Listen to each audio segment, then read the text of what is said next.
बोटाच्या एका स्पर्शाने संबंध जगातील घडामोडी व दिग्गजांच्या प्रतिक्रिया पाहण्यासाठी राजमुद्रा न्यूज लाईव्ह हे ॲप डाउनलोड करा आणि आमच्या चॅनलला सबस्क्राईब करा.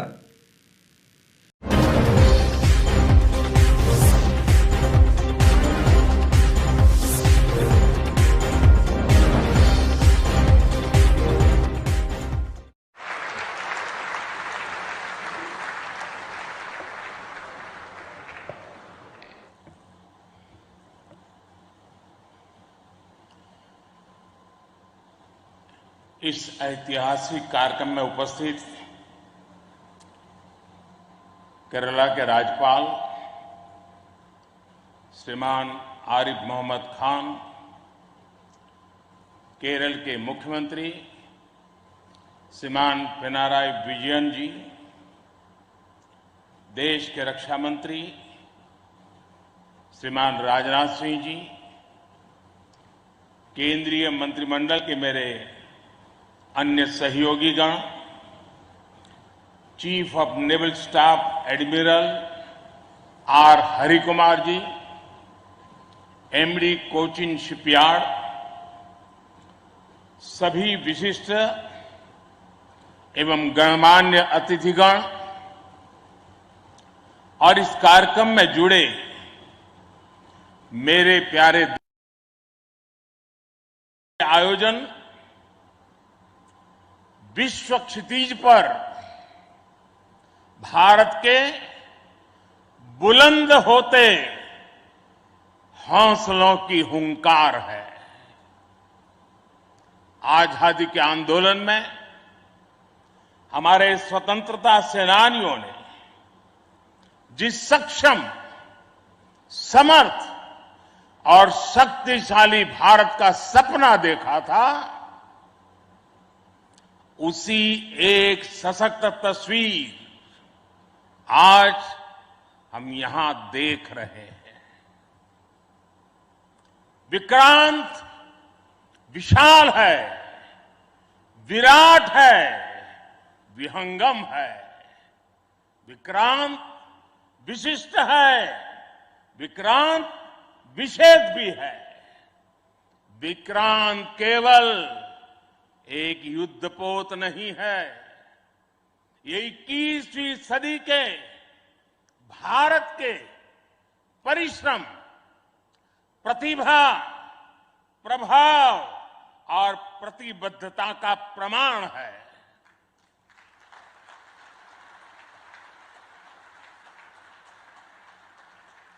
यदि लक्ष्य दुरंत है, यात्राएं दिगंत है, समंदर और चुनौतियां अनंत है, तो भारत का उत्तर है विक्रांत.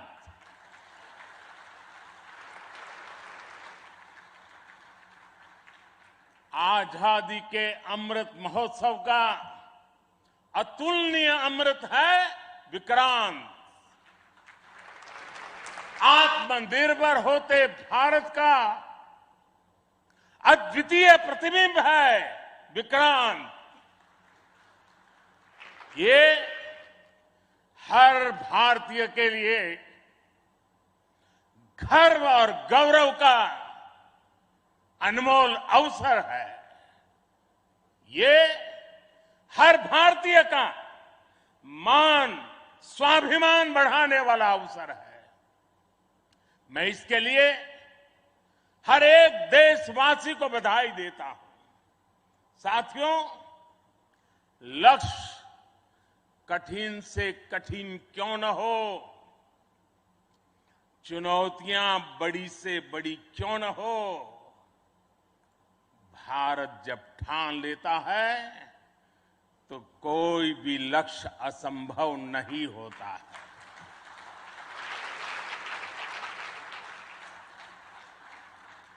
आज भारत विश्व के उन देशों में शामिल हो गया है जो स्वदेशी तकनीक से इतने विशाल एयरक्राफ्ट कैरियर का निर्माण करता है. आज आईएनएस विक्रांत ने देश को एक नए विश्वास से भर दिया है। देश में एक नया भरोसा पैदा कर दिया है। आज विक्रांत को देखकर समंदर की ये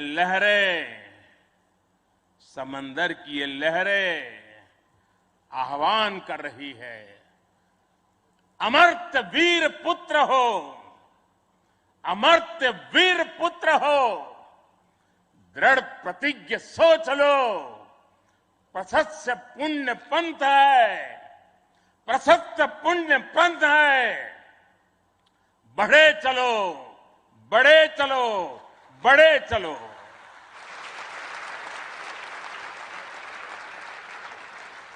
साथियों, इस ऐतिहासिक अवसर पर मैं भारतीय नौसेना का कोचिन शिपयार्ड के सभी इंजीनियर्स, वैज्ञानिकों और मेरे श्रमिक भाई बहनों का अभिनंदन करता हूं, जिन्होंने इस सपने को साकार किया है। केरला की पुण्य भूमि पर देश को ये उपलब्धि एक ऐसे समय पर मिली है जब ओणम का पवित्र पर्व भी चल रहा है। मैं सभी देशवासियों को इस अवसर पर ओणम की हार्दिक शुभकामनाएं भी देता हूं। साथियों, आईएनएस विक्रांत के हर भाग की अपनी एक खूबी है, एक ताकत है, अपनी एक विकास यात्रा भी है। ये स्वदेशी सामर्थ्य, स्वदेशी संसाधन और स्वदेशी कौशल का प्रतीक है। इसके एयरबेस में जो स्टील लगी है, वो स्टील भी स्वदेशी है। ये स्टील डीआरडीओ के वैज्ञानिकों ने विकसित किया, भारत की कंपनियों ने प्रोड्यूस किया। एक युद्धपोत से भी ज्यादा एक तैरता हुआ एयरफील्ड है, एक तैरता हुआ शहर है। इसमें जितनी बिजली पैदा होती है, उससे 5000 घरों को रोशन किया जा सकता है। इसका फ्लाइट डेक भी 2 फुटबॉल ग्राउंड के बराबर है। विक्रांत में जितने केबल्स और वायर्स इस्तेमाल हुए हैं, वो कोची से शुरू हो तो काशी तक पहुंच सकते हैं।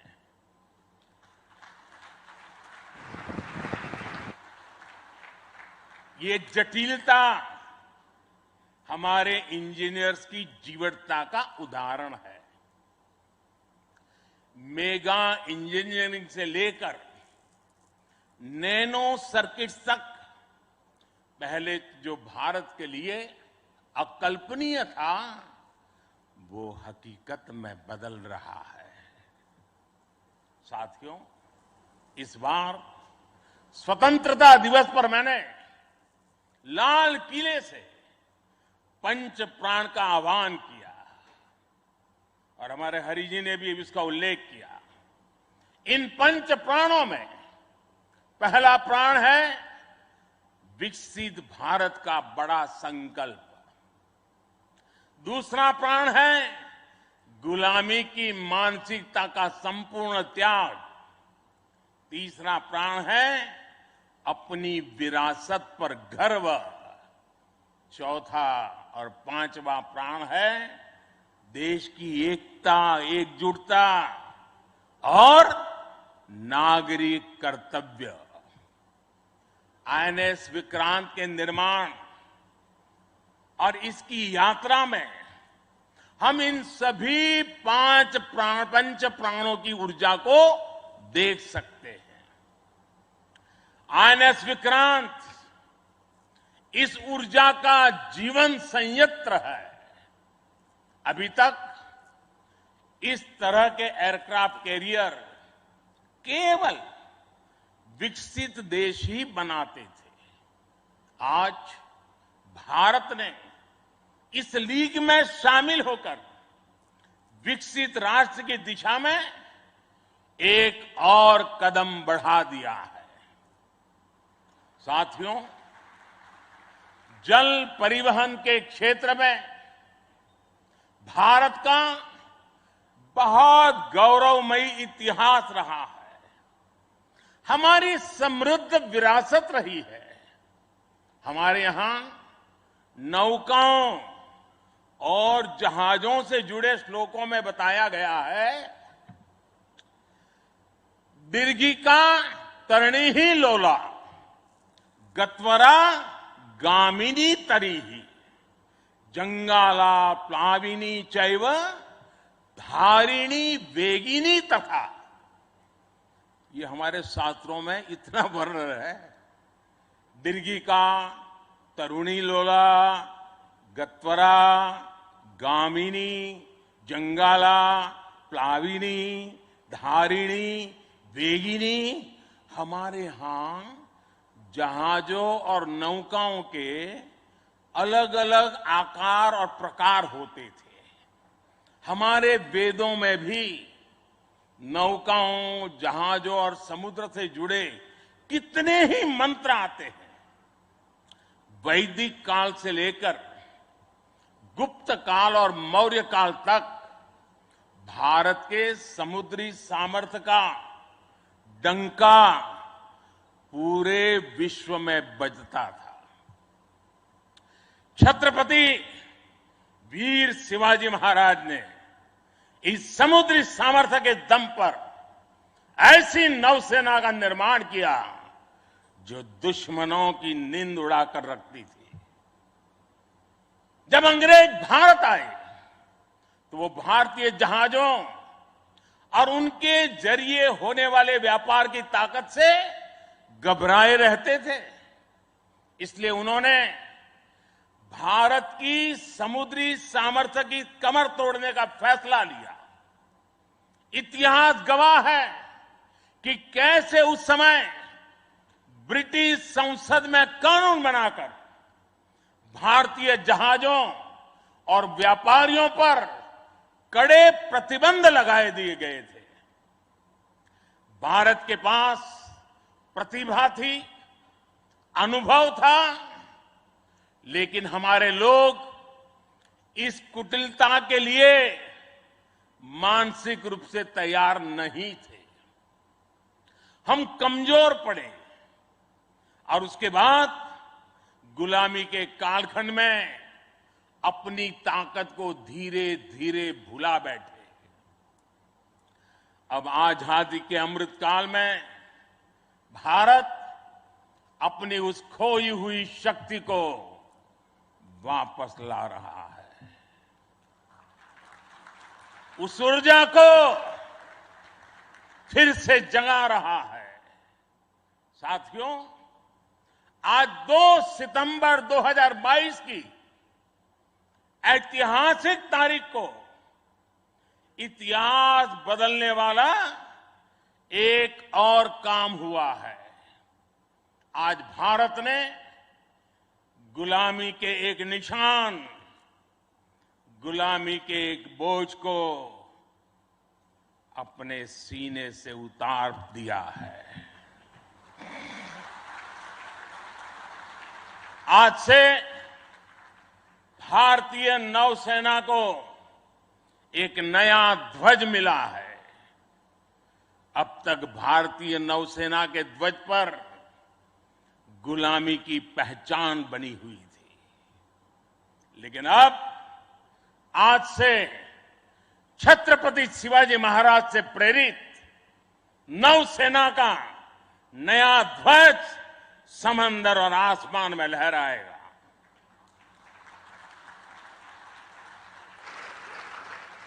कभी रामधारी सिंह दिनकर जी ने अपनी कविता में लिखा था, नवीन सूर्य की नई प्रभा, नवीन सूर्य की नवीन प्रभा, नमो नमो नमो, नमो स्वतंत्र भारत की ध्वजा, नमो नमो नमो। आज इसी ध्वज वंदना के साथ मैं ये नया ध्वज नौसेना के जनक छत्रपति वीर शिवाजी महाराज को समर्पित करता हूं।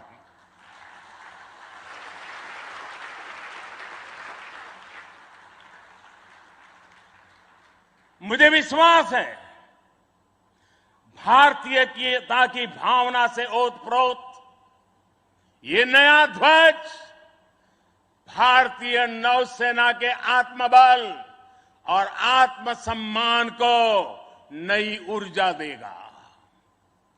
साथियों, हमारी सेनाओं में किस तरह बदलाव आ रहा है, उसका एक और अहम पक्ष मैं सभी देशवासियों के सामने रखना चाहता हूं। विक्रांत जब हमारे समुद्री क्षेत्र की सुरक्षा के लिए उतरेगा तो उस पर नौसेना की अनेक महिला सैनिक भी तैनात रहेगी। समंदर की अथाह शक्ति के साथ असीम महिला शक्ति ये नए भारत की बुलंद पहचान बन रही है। मुझे बताया गया है कि अभी नेवी में करीब 600 महिला ऑफिसर्स हैं, लेकिन अब इंडियन नेवी ने अपनी सभी शाखाओं को महिलाओं के लिए खोलने का फैसला किया है। जो पाबंदियां थी वो अब हट रही है। जैसे समर्थ लहरों के लिए कोई दायरे नहीं होते, वैसे ही भारत की बेटियों के लिए भी अब कोई दायरे या बंधन नहीं है।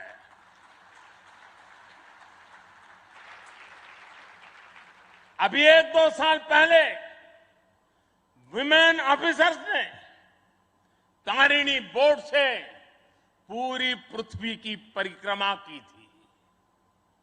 आने वाले समय में ऐसे पराक्रम के लिए कितनी ही बेटियां आगे आएगी, दुनिया को अपनी शक्ति से परिचित करवाएगी।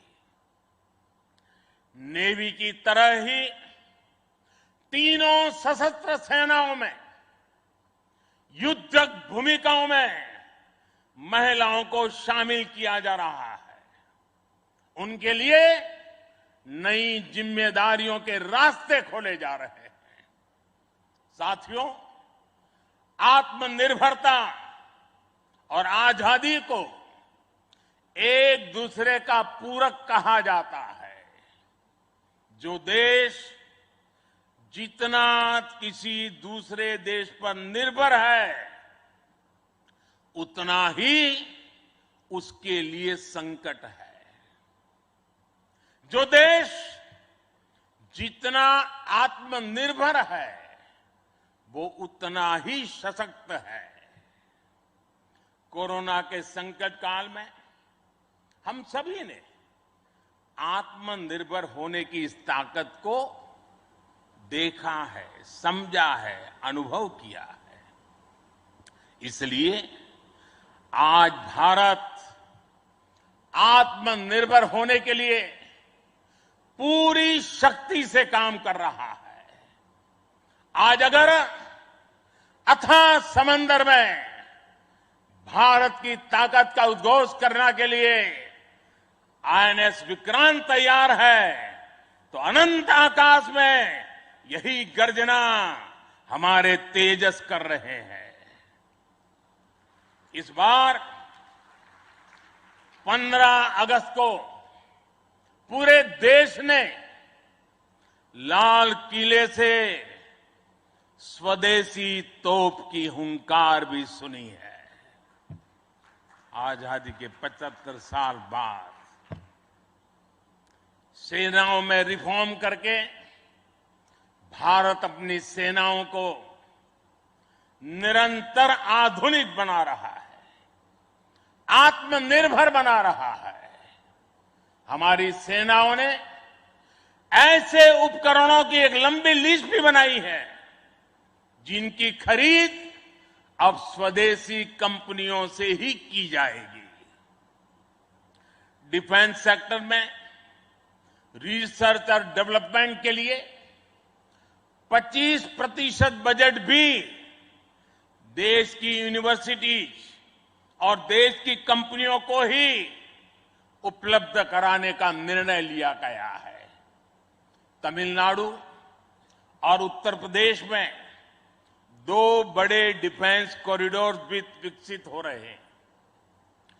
डिफेंस सेक्टर में आत्मनिर्भरता के लिए उठाए जा रहे इन कदमों से देश में रोजगार के अनेकों नए अवसर पैदा हो रहे हैं।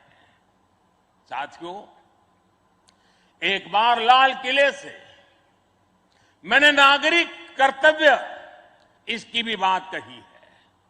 इस बार मैंने उसको दोहराया भी है। बूंद बूंद जल से